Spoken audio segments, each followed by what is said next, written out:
નમસ્કાર મિત્રો, global warming એક એવો ટોપિક, એક એવી સમસ્યા કે જે ફક્ત આપણી જ નહીં સમગ્ર વિશ્વની સમસ્યા છે. તો આ વિષય પર નિબંધ શબ્દશઃ પ્રસ્તાવનાથી લઈને ઉપસાર સુધી આ વિડીયોમાં આપેલ છે, જે આવનારી પરીક્ષા માટે ખાસ ઉપયોગી બનશે. આ પહેલાંના નિબંધ જો તમે જોવા માગતા હોય તો વિડીયોની નીચે લિંક આપી છે, ડિસ્ક્રિપ્શનમાં તમે જોઈ શકો છો. વિડીયો કેવો લાગ્યો, તમારું સૂચન, તમારી સજેશન, તમારી કોમેન્ટ મને ગમશે. તો વધુ સમય ન લેતા લેટ્સ સ્ટાર્ટ વિડીયો. નમસ્કાર મિત્રો, આપનું સ્વાગત છે પૂરણ ગોંડલિયા યુટ્યુબ ચેનલ પર, જ્યાં તમે મેળવો છો એજ્યુકેશનલ ડિજિટલ નોલેજ અને રોજિંદા જીવનમાં ઉપયોગી માહિતી સરળ ભાષામાં. ગ્લોબલ વોર્મિંગ, માનવજાત સામે ઊભેલું વૈશ્વિક સંકટ. પ્રસ્તાવના: પ્રકૃતિ માણસની જરૂરિયાતો પૂરી કરી શકે છે, પણ માણસના લોભને નહીં. મહાત્મા ગાંધી. આધુનિક યુગમાં માનવ જાતે વિજ્ઞાન અને ટેકનોલોજીના ક્ષેત્રે અદ્ભુત પ્રગતિ કરી છે, જેનાથી આપણું જીવન વધુ સુવિધાસભર અને આરામદાયક બન્યું છે. પણ વિકાસની આ આંધળી દોડમાં આપણે કુદરતનું અતિશય શોષણ કર્યું છે. પરિણામે આજે સમગ્ર વિશ્વ ગ્લોબલ વોર્મિંગ જેવી ગંભીર સમસ્યાનો સામનો કરી રહ્યું છે. આજે વિશ્વના અનેક દેશોમાં અસહ્ય ગરમી, અનિયમિત વરસાદ, ચક્રવાત, અતિવૃષ્ટિ, દુષ્કાળ અને જંગલમાં લાગતી આગ જેવી ઘટનાઓ સતત વધી રહી છે. ભારત સહિત વિશ્વના ઘણા દેશોમાં ગરમીના નવા રેકોર્ડ નોંધાઈ રહ્યા છે. આ બધું સ્પષ્ટ દર્શાવે છે કે પૃથ્વીનું પર્યાવરણ ગંભીર સંકટમાંથી પસાર થઈ રહ્યું છે. ગ્લોબલ વોર્મિંગ માત્ર પર્યાવરણનો પ્રશ્ન નથી, પણ માનવ જીવન, કૃષિ, અર્થતંત્ર અને ભવિષ્ય સાથે જોડાયેલો વૈશ્વિક પડકાર છે. હવે ગ્લોબલ વોર્મિંગનો અર્થ જોઈએ. પૃથ્વીના સરેરાશ તાપમાનમાં લાંબા ગાળે થતો સતત વધારો એટલે ગ્લોબલ વોર્મિંગ. સામાન્ય રીતે સૂર્યમાંથી આવતી ગરમીનો એક ભાગ પૃથ્વી શોષી લે છે અને બાકીની ગરમી અવકાશમાં પરત જાય છે. પણ વાતાવરણમાં રહેલા હરિત ગૃહ વાયુઓ જેમ કે કાર્બન ડાયોક્સાઇડ, મિથેન, નાઇટ્રસ ઓક્સાઇડનું પ્રમાણ વધતા ગરમી અવકાશમાં જઈ શકતી નથી. પરિણામે પૃથ્વીનું તાપમાન સતત વધે છે. સરળ શબ્દોમાં કહીએ તો પૃથ્વી ધીમે ધીમે તાપમાં સળગી રહી છે. ગ્લોબલ વોર્મિંગના મુખ્ય કારણો, એમાં નંબર 1 ઉપર છે પ્રદૂષણ. પ્રદૂષણ ગ્લોબલ વોર્મિંગનું સૌથી મોટું કારણ છે. કારખાનાઓ, વાહનો, વીજ ઉત્પાદન કેન્દ્રો અને વિવિધ ઉદ્યોગોમાંથી મોટા પ્રમાણમાં ઝેરી વાયુઓ બહાર પડે છે. તેમાં મુખ્યત્વે કાર્બન ડાયોક્સાઇડ અને મિથેન જેવા હરિતગૃહ વાયુઓનો સમાવેશ થાય છે. મોટા શહેરોમાં લાખો વાહનો રોજબરોજ ધુમાડો છોડે છે. પેટ્રોલ અને ડીઝલ જેવા ઈંધણ બળવાથી વાયુ પ્રદૂષણ વધી રહ્યું છે. દિલ્હી, મુંબઈ અને અમદાવાદ જેવા શહેરોમાં હવાની ગુણવત્તા સતત ખરાબ બની રહી છે. ઉદ્યોગોમાંથી નીકળતો કાળો ધુમાડો માત્ર હવા જ નહીં, પણ પાણી અને જમીનને પણ પ્રદૂષિત કરે છે. પરિણામે કુદરતી સંતુલન બગડે છે અને પૃથ્વીનું તાપમાન વધે છે. નંબર 2 ઉપર છે જંગલોનો વિનાશ. વૃક્ષો છે તો જીવન છે. વૃક્ષો કુદરતનું અમૂલ્ય દાન છે. તે હવામાં રહેલી કાર્બન ડાયોક્સાઇડ શોષી લે છે અને ઓક્સિજન આપે છે. તેથી વૃક્ષોને પૃથ્વીના ફેફસા કહેવાય છે. પણ આજે રસ્તા, મકાનો, ઉદ્યોગો અને શહેરોના વિકાસ માટે મોટા પ્રમાણમાં વૃક્ષો કપાઈ રહ્યા છે. જંગલોનો વિસ્તાર સતત ઘટી રહ્યો છે. જંગલો વરસાદ લાવવામાં મહત્વની ભૂમિકા ભજવે છે. જ્યારે જંગલોનો નાશ થાય છે ત્યારે વરસાદનું પ્રમાણ અસંતુલિત બને છે અને જમીન બિન ઉપજાઉ બનવા લાગે છે. પહેલાં જ્યાં હરિયાળા જંગલો હતા ત્યાં આજે કોન્ક્રીટના જંગલો ઊભા થઈ ગયા છે. વૃક્ષોના વિનાશથી પર્યાવરણનું રક્ષણ કવચ નબળું પડ્યું છે. નંબર 3 ઉપર છે ઔદ્યોગિકીકરણ અને શહેરીકરણ. ઔદ્યોગિક ક્રાંતિ પછી વિશ્વમાં મોટા પ્રમાણમાં ઉદ્યોગો અને શહેરો વિકસ્યા છે. આધુનિક વિકાસ માટે કારખાનાઓ, રસ્તાઓ, મોલ, મકાનો અને અન્ય સુવિધાઓનું નિર્માણ થયું છે. ઉદ્યોગોમાં કોલસા, પેટ્રોલિયમ અને કુદરતી ગેસ જેવા ઈંધણનો ભારે ઉપયોગ થાય છે. તેમાંથી નીકળતા વાયુઓ વાતાવરણમાં ગરમી વધારે છે. શહેરોમાં કોન્ક્રીટના મકાનો અને રસ્તાઓ ગરમી વધુ શોષે છે. પરિણામે શહેરો હીટ આઇલેન્ડ બની રહ્યા છે. વિકાસ જરૂરી છે, પણ જો વિકાસ કુદરતના વિનાશના મૂલ્યે થાય તો તે માનવજાત માટે જોખમરૂપ બને છે. નંબર 4 ઉપર છે વસ્તી વધારો અને અતિ ઉપભોગ. આજે વિશ્વની વસ્તી સતત વધતી રહી છે. વધતી વસ્તી સાથે ખોરાક, પાણી, રહેઠાણ અને ઉર્જાની માંગ પણ વધી રહી છે. આજે માણસ પોતાની જરૂરિયાત કરતાં વધુ વસ્તુઓનો ઉપયોગ કરે છે. કુદરતી સંસાધનોનો બેફામ ઉપયોગ થઈ રહ્યો છે. મોટા શહેરોમાં પાણી, વીજળી અને ઈંધણનો અતિશય ઉપયોગ થાય છે. કુદરતી સંપત્તિ ઝડપથી ખૂટી રહી છે. માનવનો લોભ અને વૈભવી જીવનશૈલી પર્યાવરણ માટે મોટો ખતરો બની ગયો છે. નંબર 5, આધુનિક જીવનશૈલી.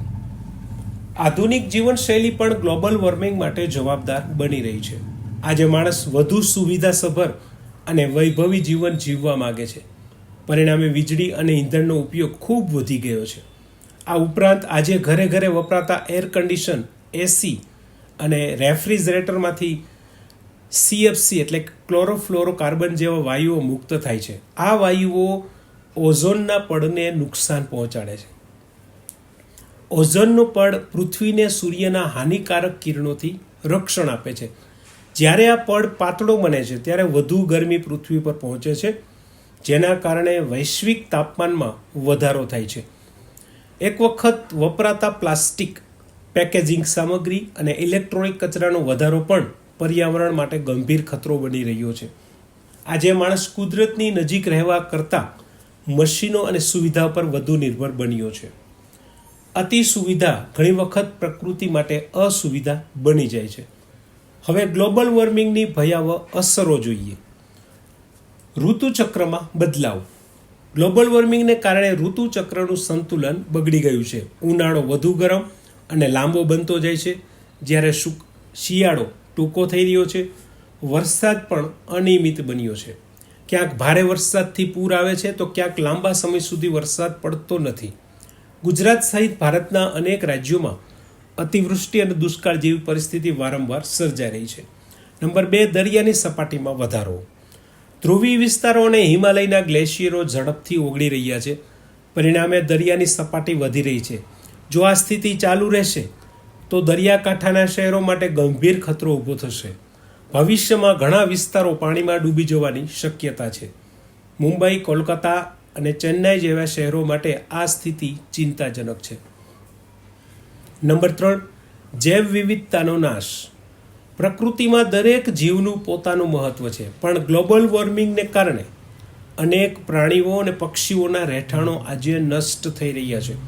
ઘણી પ્રજાતિઓ લુપ્ત થવાની કગાર પર છે.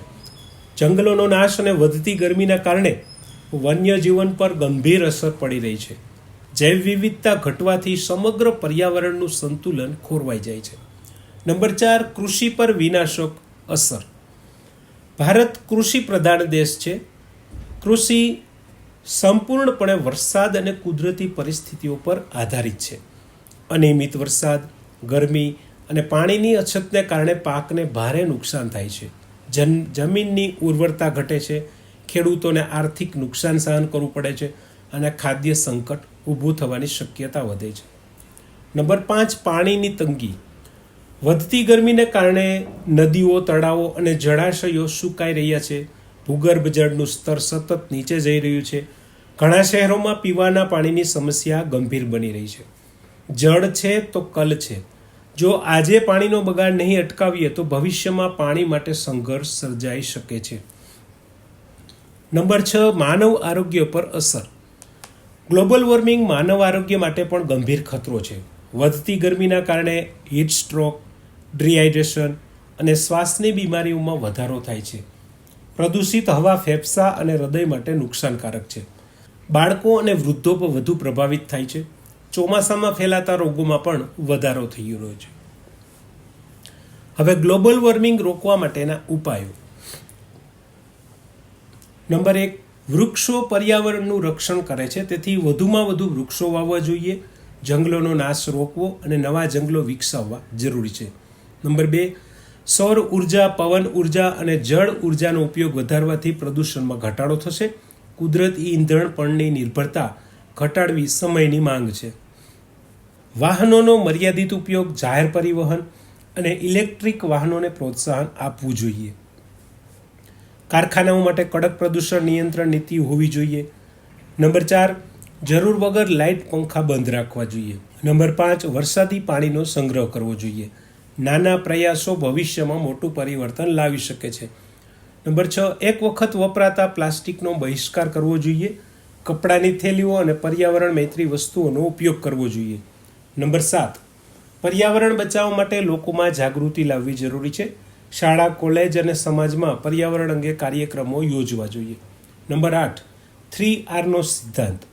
રિડ્યુસ એટલે કે જરૂરિયાત મુજબ વસ્તુઓનો ઉપયોગ કરવો. રીયુઝ એટલે કે વસ્તુઓને ફરી ઉપયોગમાં લેવી. રિસાયકલ કચરાને ઉપયોગી વસ્તુમાં પરિવર્તિત કરવો. આ સિદ્ધાંતથી કચરો ઘટે છે અને પર્યાવરણનું રક્ષણ થાય છે. લાસ્ટમાં ઉપસંહાર. ગ્લોબલ વોર્મિંગ સમગ્ર વિશ્વ માટે ચેતવણી સમાન છે. જો આજે જાગૃત નહીં બનીએ તો ભવિષ્યમાં માનવજાત માટે ગંભીર મુશ્કેલીઓ ઊભી થશે. ધરતી આપણું ઘર છે અને એનું રક્ષણ કરવું આપણી ફરજ છે. સરકાર, સમાજ અને દરેક નાગરિકે મળીને પર્યાવરણ બચાવવા માટે પ્રયત્નો કરવા જોઈએ. વિકાસ અને પર્યાવરણ વચ્ચે સંતુલન જાળવવું આજના સમયની સૌથી મોટી જરૂરિયાત છે. અંતમાં એટલું જ કહી શકાય, આજે પ્રકૃતિને બચાવશો તો આવતીકાલે પ્રકૃતિ તમને બચાવશે. ચાલો આપણે સૌ મળીને હરિયાળું, સ્વચ્છ અને સુરક્ષિત પૃથ્વી બનાવવાનો સંકલ્પ કરીએ.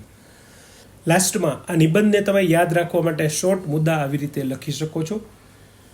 નિબંધનું ટાઇટલ, પ્રસ્તાવના, ગ્લોબલ વોર્મિંગનો અર્થ, ત્યાર પછી ગ્લોબલ વોર્મિંગના મુખ્ય કારણો, જેમાં છે પ્રદૂષણ, જંગલોનો વિનાશ, ઔદ્યોગિકીકરણ અને શહેરીકરણ, વસ્તી વધારો અને અતિ ઉપભોગ, આધુનિક જીવનશૈલી, ત્યાર પછી ગ્લોબલ વોર્મિંગની અસરો, એમાં ઋતુચક્રમાં બદલાવ, દરિયાની સપાટીમાં વધારો, જૈવ વિવિધતાનો નાશ, કૃષિ પર વિનાશક અસર, પાણીની તંગી, માનવ આરોગ્ય પર અસર. હવે ગ્લોબલ વોર્મિંગ રોકવા માટેના ઉપાયો.